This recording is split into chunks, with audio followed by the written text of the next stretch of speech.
Assalamualaikum, salam Indonesia. Video saya yang sebelumnya kita sudah bertemu sama sosok yang inspiratif, yaitu Mbak, saya manggilnya Mbak ya, karena sudah agak lama berkenalan sama beliau, Mbak Arya Sarjono. Di video saya sebelumnya ada banyak sekali aktivitas yang sudah dilakukan, tapi muaranya atau ujungnya itu satu, yaitu penulis. Mau kuliner, mau ortopedagog, atau pemerhati dunia anak, mau bisnisnya di bidang itu, tapi tetap ujungnya adalah penulis.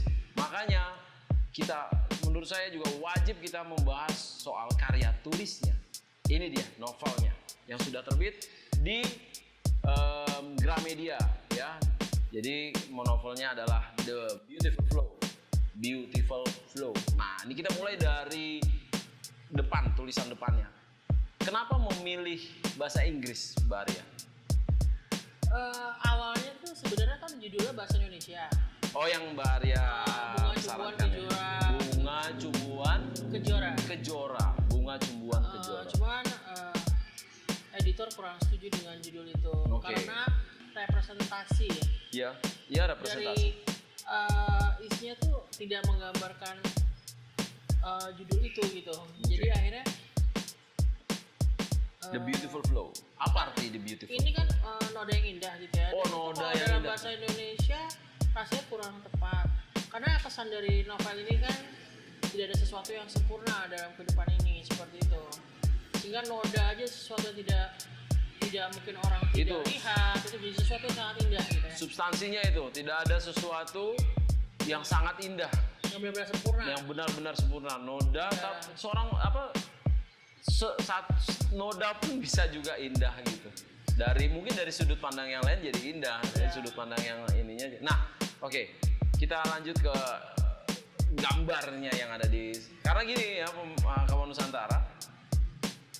Kalau kita mau mulai membaca, kita pasti pertamanya akan melihat sampul depannya nih. Ya, nah sampul depan ini menjadi penting. Maknanya apa sih di dalam ini? Apakah sampul depan ini bisa membuat tertarik si pembaca? Nah, kalau menurut saya sih ini dengan cat atau lukisan ya. Ini lukisan ya aslinya Pak ya? Lukisan cat air. Lukisan cat air ini menurut saya betul-betul menarik, dan sisi warna-warnanya juga warna-warna yang kontras, ada merah dan putih. Nah, apa sih maksud dari ini nih, Mbak? Ada seorang gadis terus nunduk gitu. Ya karena pada galau. Jadi kalau novel itu kan cerita-cerita fiksi gitu ya.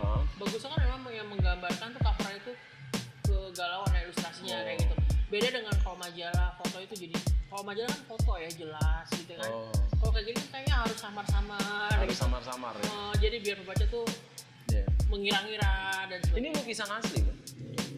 Lukisan asli. Siapa nih pelukisnya? Pelukisnya tuh Kinkin. So dia masuk ke dalam cerita juga nih kisahnya. Oh, Kinkin tuh jadi pelukisnya juga, jadi tokohnya juga. Waduh. Tokoh.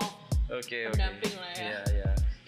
Kita masuk ke dalam isi dari novel ini ya, The Beautiful Flow. Ini bicaranya secara garis umum nih tentang seorang ortopedagog juga ya, Mbak ya? Iya, betul. Ortopedagog. Ini dia nih hasil dari riset yang telah disampaikan. Ini bisa menjadi satu tulisan novel. Apa ini bicaranya nih? Prosesnya lah ya. Jadi gini, kita kan bisa menulis sesuatu itu dari sesuatu yang memang sangat dekat dan akrab dalam kehidupan kita gitu. Ya. Kalau kayak begini ibaratnya saya tidak butuh suatu riset khusus lagi karena memang saya sudah menjalani dan mengalami ini. Iya, betul. Dan bila pun suatu saat nanti di novel-novel berikutnya ada sesuatu yang belum saya jalani tapi saya pengen tulis, pasti saya akan melakukan riset khusus tentang itu. Oke. Tapi kita bahas soal kat Islamnya. Ini kalau saya baca sedikit, ini tentang seorang di awal itu malah dibahas karena dia telah dipaksa nikah sama ibunya, bahkan dipaksa memakai baju-baju yang supaya para pria tertarik. Ini apa ini maksudnya ini, Mbak? Di awal kan dia bahas gitu karena dia agak telat di usia 30, belum memilih pasangan hidup. Nah, apa sih yang mau disampaikan di awal nih sebetulnya secara tokoh si kat Islamnya ini? Adalah bagaimana gue berusaha ya. Iya. Apa namanya, agar para pembaca itu bisa melupakan masalahnya sejenak gitu. Gitu. Jadi gue benar-benar nulis sesuatu yang benar-benar menghibur. Kita kalau ngomong dunia terus menulis kan, menulis itu kan bisa dibagi menjadi 3 kategori ya. Pertama menulis untuk buku-buku pelajaran gitu kan, buku-buku apa sih namanya, akademik gitu ya, gitu-gitu buku ilmiah. Ya seperti itu. Terus yang kedua mungkin menulis untuk buku-buku kayak wawasan umum gitu ya. Ensiklopedia gitu. Bukan kayak ngepop-ngepop tuh buku buku apa tuh misalkan tentang dia bertani apa atau apa, umum lah, tentang bisnis tentang apa. Dan yang ketiga adalah menulis untuk menghibur gitu kan. Ya. Dan gue cenderung ini menulis yang untuk menulis novel ini kategorinya kan masuk ke kategori menulis yang ketiga itu, menulis untuk menghibur, menyenangkan sang pembaca. Namanya juga menghibur, jadi gue berusaha untuk berikan sesuatu yang orang hidup masalahnya udah banyak gitu ya. Jadi kalau gue mau nulis, gue nggak mau nulis sesuatu yang bikin orang jadi apa ya, merasa tertekan dan sebagainya gitu. Gue pengen sesuatu yang bisa membius gitu. Menuliskan sesuatu yang bisa membius sehingga orang pas baca itu bisa melupakan masalahnya sejenak, udah intinya. Visi gue udah menulis seperti itu. Iya. Seperti itu. Kenapa ya Mbak Ari ingin menyenangkan si pembaca ini? Gue tetap, namanya novel itu pasti tetap membutuhkan suspense ya kan. Betul. Konflik gitu-gitu dan semuanya itu. Tapi gue nggak mau terlalu hitam putih aja gitu. Ya nggak mau terlalu hitam putih, dan semua itu tetap bisa dibuat apa namanya. Ya. Konflik itu bisa tetap menarik tanpa harus ya gak? Tanpa harus membuat si tokoh menjadi sangat jahat, terus si tokoh menjadi sangat baik. Benar. Oke. Karena itu malah justru kayak nggak natural banget. Betul. Dan apa inspirasi Mbak Ari ini dalam menulis nih? Waktu itu kita sempat ngobrol tentang film-film Korea gitu. Mbak Ari ya, inspirasi itu memang apa yang gue rasain, apa yang gue lihat di sekitar gue gitu, baik orang-orang ya, baik itu dalam dunia kerja gue, dalam dunia gue usaha, komunitas atau apa, kejadian-kejadian di sekitar, apapun itu, situasi apapun, gue sangat memperhati itu hal-hal yang kadang-kadang mungkin luput dari pandangan gitu ya. Gue sangat memperhatikan hal-hal yang kecil sepele yang orang nggak lihat itu, justru gue tuh sangat melihat itu, dan itu apa tuh sesuatu yang justru ada inspirasinya dari hal-hal yang mungkin lingkungan sosial ya, luput dari pandangan ya. Banyak banget baik karakter orang, kasus-kasus, banyak deh. Ini makanya Mbak Ari ini dalam menulis juga bisa dibilang sebagai fotografer. Dia memfoto atau mengambil image-image yang kadang orang luput karena mungkin terlalu cepat orang atau tidak terlalu ngeh sama momen itu. Nah, momen itu yang Mbak Ari rekam, lalu Mbak Ari bawa menjadi sumber tulisan ya. Begitu ya Mbak ya. Nah, ini apa cerita tentang Kartnis Lamnya ini? Ini pedagog ya? Iya, karena kembali lagi sedikit ya. Sedikit. Bahwa ini kan gue bilang tadi gue belajar patron ya, pola itu dari drama-drama Korea ya. Rata-rata dia patronnya itu kan dalam satu judul itu 16 episode gitu. Jadi di episode awal itu alurnya seperti apa, 2, 3, 4. Nah di situ penokohannya seperti apa, dan gue lihat kalau di drama-drama Korea itu penokohannya itu sangat kuat sampai ke profesinya, pekerjaannya, detail gitu kan. Dan saat ini gue menciptakan tokoh Katniss ini. Katniss ini ya? Katniss dari nama Katniss terinspirasi dari film apa tuh? Iya. Ngerti. Kayak Katniss. Nama Katniss tapi kan Indonesia juga dapat gitu ya. Iya. Jadi di situ akhirnya profesi yang gue pilih adalah profesi yang pasti yang kurang lebih sangat dekat dengan kehidupan gue gitu. Ya itu pedagog. Iya gitu kan, dan itu memang gue pengen banget juga, memang apa yang selama ini gue lakukan juga orang bisa melihat ini juga gitu kan. Iya. Gitu. Penulis-penulis yang menurut Mbak Arya ini menjadi inspirasinya. Penulis-penulis yang jadi inspirasi gue gitu ya. Yes, inspirasi Mbak Arya. Ibu gue gitu ya. Ibu penulis. Lebih tepat mungkin seperti editor lah ya, dari pusat bahasa. Jadi yang banyak banget membuat gue jadi pede kalau kamu tuh bisa gitu. Dan tempat gue bertanya ya pokoknya gitu lah, karena kan gue nggak berapa tulis ini kan beberapa otodidak ya, jadi gue tetap gue harus banyak baca literasi, gue harus banyak ya apa namanya bertanya, gue harus punya guru juga gitu. Nulis ya? Bang Yus itu orang yang cukup apa namanya bikin gue merasa mentor lah ya. Mentor menulis gue, jadi gue merasa pede kalau gue bisa mencoba untuk belajar menulis cerpen dulu seperti itu. Kalau tadi sih inspiratif. Tadi guru-guru gue ya. Kalau mungkin yang kalau penulis itu ya Sidney Sheldon ya. Sidney Sheldon itu yang buat gue sih yang mungkin Mbak Arya juga berkembang karena karya Sidney Sheldon ya, maksudnya mewarnai hidup. Dan terus udah juga kalau yang ngepop dikit itu Sophie Kinsella. Sophie Kinsella. Iya. Ini ada nih ya, nih kawan Nusantara kalau baca ini lalu ada lihat profilnya nih, di sini ada juga sosoknya, ada ada Julius, lalu ada Sophie Kinsella, Enid Blyton, dan buku anak-anak gue dulu. Oke. Ya kurang lebih gitu. Ya. Proses kreatif ya itu tips-tipsnya gitu ya. Ya. Tadi saya sempat nanya tuh tips dalam menulis. Jadi kan dari gue kan akhirnya kan dari menulis seperti ini akhirnya kan gue menerbitkan juga banyak buka penerbitan buat buku indie kan. Oke. Buat para penulis. Karena Mbak Arya juga penerbit ya. Iya, penerbit bisa yang indie gitu mencetak. kan. Penerbitan buku indie juga, gue bisa mendistribusikannya juga gitu ya. Iya. Kalau mau. Dan jadi gue banyak banget ketemu dengan komunitas penulis-penulis juga yang muda-muda dan sebagainya. Itu gue selalu bilangnya sih tips-tipsnya itu kalau bisa tuh belajar banyak. Yang jelas kita bisa nulis kalau kita banyak baca, itu nomor satu, udah pasti itu. Udah pasti. Jadi banyak baca dan banyak kalau bisa literasi buku-buku terjemahan novelnya. Oh gitu ya, terjemahan karena tata bahasa itu sangat baik gitu ya. Tata bahasa Indonesia itu sangat baik. Dan dari situ kalau bisa kita baca gitu ya, dan kalau menemukan kata-kata baru tuh tandain gitu. Betul. Tandain terus catat tempel. Ya mungkin nanti kita akan menggunakan misalkan gue nemu kata sekonyong-konyong gitu. Mungkin kita nanti akan kepake itu saat kita lagi mentok dalam diksi pemilihan kata. Kira-kira nih mau apa lagi nih? Iya, betul. Kata yang pas itu biasanya nanti literasi yang kita udah tulis itu akan membantu kayak gitu.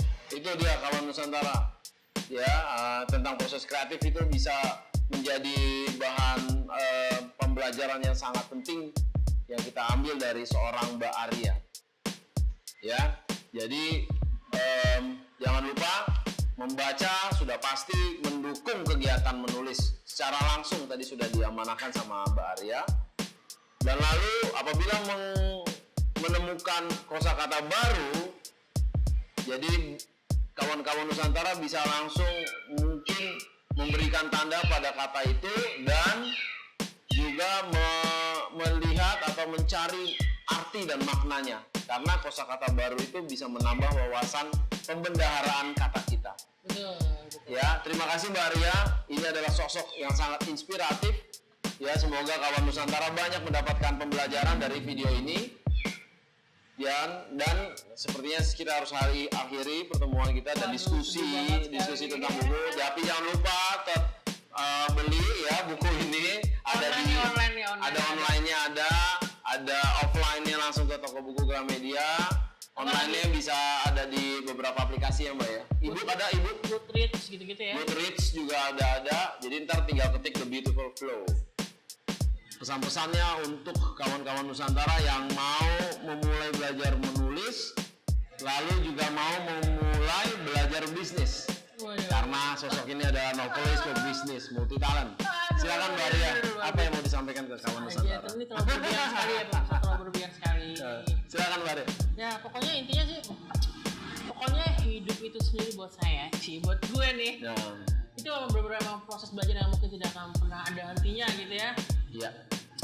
Kalau misalkan tips-tips mungkin dalam usaha gitu, kalau usaha itu pertama sukai bidang yang benar-benar hal yang benar-benar lo suka banget gitu ya. Passion. Yang lo nyaman dan lo suka, yang jelas itu. Benar-benar sesuatu yang harus lo cintai banget. Yes. Dan nomor satu lo harus siap dengan resikonya gitu. Jadi saat mulai usaha harus satu paket dengan siap dengan resiko. Karena kalau siap dengan resiko, lo mau ketemu misalkan sesuatu itu tidak sesuai dengan harapan lo atau gimana, ya lo biasa aja gitu. melalui perkiraan atau apa gimana ya biasa aja gitu. Tapi mungkin nggak bagusnya minusnya itu jadi lu jadi terlalu nyantai gitu. Gitu ya. Iya. Gitu. Terus penulisan intinya kalau dalam usaha sekali lagi jadilah sosok kurang lebih kita tuh harus sangat mudah beradaptasi, intinya itu. adaptif ya. Dan kalau dalam dunia penulisan bener-bener kalau dalam dunia penulisan ini bener-bener garis dalam-dalamnya ya. Garis dalam-dalamnya nomor satu emosi kita sendiri. Emosi kita sendiri, gue akan nulis itu gue merasa tulisan gue akan lebih gimana gitu saat gue merasa desire banget. Desire lo tau desire kan? Desire. Seperti apa tuh penggambarannya desire? Bahasa Indonesianya kayak lo pala lo dimasukin ke dalam air gitu. Terus saat lo keluar harus lo memaksa untuk keluar megap nyari itu posisi desire-nya desire kayak gitu. Nah membangun desire itu tuh ya nggak, kita bisa dengan kalau gue nih bisa ke tempat-tempat mungkin yang romantis, puitis gitu, yang gue anggap kayak gitu ya, senja ya nggak. Gue tuh orang yang sangat ini banget ya, bapernya tuh baper parah gitu ya. Makanya baper. Ya, ini sebelum itu pun baper parah dan artinya tuh gue lihat duduk aja di bawah pohon, daun jatuh aja gue bisa nangis gitu. Gitu, padahal cuma daun doang gitu kan, gue sedih, kenapa gue nangis gitu. Tapi gue segitunya gitu. Jadi membangun emosinya bener-bener gimana, apalagi saat nulis ya. Jadi biasanya gue ngebantu itu juga selain di suasana yang bener-bener gue set. Gue nggak mungkin nulis gitu di tempat yang misalkan yang ramai banget di terminal gimana gitu ya, pokoknya bener-bener harus yang tempat yang syahdu banget gitu. Ini banget. Dan musik ya, musik apa yang lo suka, yang lo anggap bisa membangun inian lo, emosi itu putar terus gitu ya. Musiknya kalau bisa bikin lo nangis juga gitu. Itu dalam beliau nulis gitu.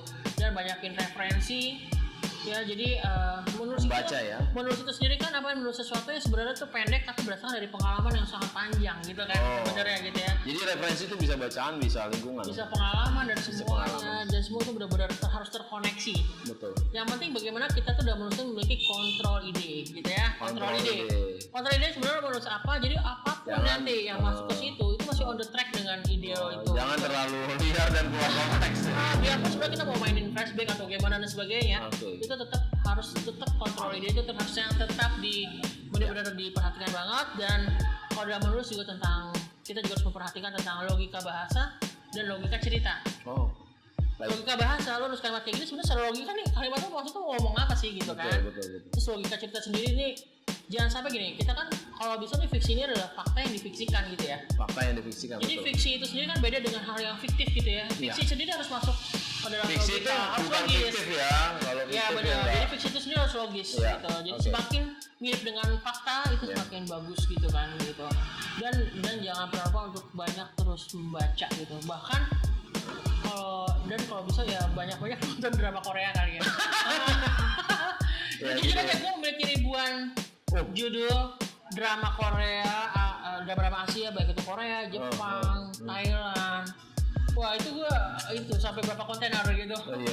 Zaman belum online. Itulah ini ya salah satu bentuk referensi dari dalam mengolah cerita atau melatih kepekaan dia dalam menyusun dramatisasi cerita. Ya, dan juga gue sempat tadi ngomong bahwa gue emang ada usaha cetakan gitu ya. Betul. Saat ada buku yang gue sedang mau cetak gue baca tuh, itu tentang buku Stephen dari Stephen itu mau cetak, gue baca bagus juga. Di situ gue belajar tentang mekanisme otak manusia gitu. Lo tipe apa berdasarkan dari bulan otaknya dari tes sidik jari gitu ya. Tes sidik jari ya. Menggunakan alatnya sidik jari gitu. Dari situ ternyata gue akhirnya sampai ikut tesnya gitu. Tes, dan ternyata gue masuk ke kategori feeling. Feeling memang benar-benar. Itulah jawaban kenapa daun jatuh aja nangis. Akhirnya gue jadi ngerti gitu. Kenapa gue gitu, sehingga dengan dari situ malah justru bikin gue jadi makin kayak gue benar-benar harus benar-benar terus menggali ini gue, emosi gue benar-benar untuk kepentingan menulis. Ya begitu ya kawan Nusantara ya, sudah banyak yang sudah diberikan kembali ya. Mudah-mudahan tidak, tapi jangan muntah. Kalau bisa semuanya dimasukin dan menjadi suplai energi kalian untuk menulis ya, suplai energi kalian untuk berbisnis. Karena sosok ini adalah novelis, pebisnis, Arya Sarjono. Terima kasih buat yang sudah menonton. Jangan lupa berlangganan atau subscribe, klik tombol like ya, akan memberikan komentar yang positif. Dan jangan lupa juga bagikan video-video ini apabila menurut kalian berguna ke media-media sosial lainnya. Assalamualaikum. Salam